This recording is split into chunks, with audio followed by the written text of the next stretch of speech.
నాకు సింక్ అవ్వట్లేదు బేసిక్గా. హౌస్‌లో వీడు నాకు ఫ్రెండ్, వీడు నేనేమన్నా తీసుకుంటాడు అన్న దగ్గర నుంచి బయట ఆహ్, ఆహ్, మనోడిని కాపాడుకుంటూ వచ్చారు. మనోడు ఇట్లా అని చెప్పడం దగ్గర నుంచి ఇదంతా ఏంటి అనేది వాట్ ఈస్ యువర్ ఒపీనియన్? మీకేమనిపించింది? ఆయనకు కావాల్సిన వాళ్ళు ఎవరు? డైరెక్ట్ మాట్లాడదాం. ఆయనకు కావాల్సిన వాళ్ళు ఎవరు? ప్రశాంత్ అండ్ ఎవరు? నేను లేను కదా అందులో. సో ఆబ్వియస్లీ నేను లేనప్పుడు నా నా నా అవసరం లేదు. వాళ్ళని కాపాడుకుంటూ రావాలి కదా. ఇప్పుడు ఈజ్ అ మెయిన్ పిల్లరు. అక్కడ ఉన్నంత వరకు నాతో మాట్లాడారు.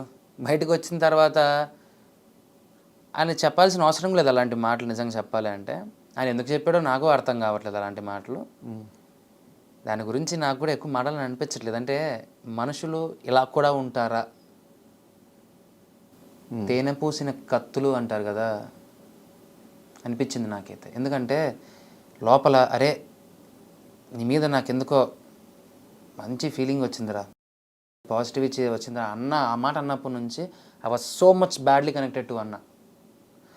నాకు రాదయ్యా, ఫ్రెండ్స్ అంటే ఫ్రెండ్సే, అంతేగాని నెత్తినేసుకుని పైకి ఎగిరేసి మేము గ్రూపు అంత అవసరం లేదు నాకు అక్కడ.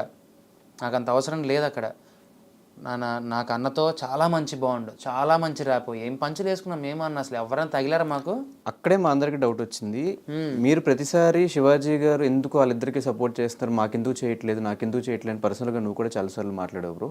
అట్లా మాట్లాడినప్పుడు మళ్ళీ ఆయన పంచులు వేసినప్పుడు కానీ, మరీ చులకనగా మాట్లాడినప్పుడు కానీ, వీడేంట్రా ఎలా ఆడుతున్నాడు ఏంట్రా అని అంత సిల్లీగా వేరే వాళ్ళ దగ్గర మాట్లాడినప్పుడు కానీ ఎందుకు స్టాండ్ తీసుకోలేకపోయావు బ్రో? అదే చెప్తున్నా కదా, ఒక మాట అన్నారు, నువ్వు నాకు నచ్చావురా అని. నా బేసిక్గా నా వీక్ హార్ట్ బ్రో. నాకు ఎవరైనా మనసుకి అలా మాటలన్నీ చివుక్కుమంటే కనెక్ట్ అయిపోతే నన్ను ఏమన్నా తీసుకుంటాను, సరదాగా తీసుకుంటాను. నా మైండ్ అట్లా వెళ్ళిపోదు.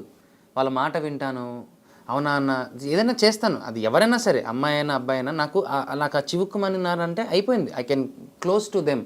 నేను అలానే అనుకున్నాను అన్న. నాకు ఇప్పుడు కూడా చెప్తున్నాను చూడు డార్లింగ్, లోపల ఉన్నంత వరకు అవన్నీ బయటకు వచ్చాక అయిపోయింది. నేను ఎప్పుడు ఎవరి గురించి నేను మాట్లాడలేదు.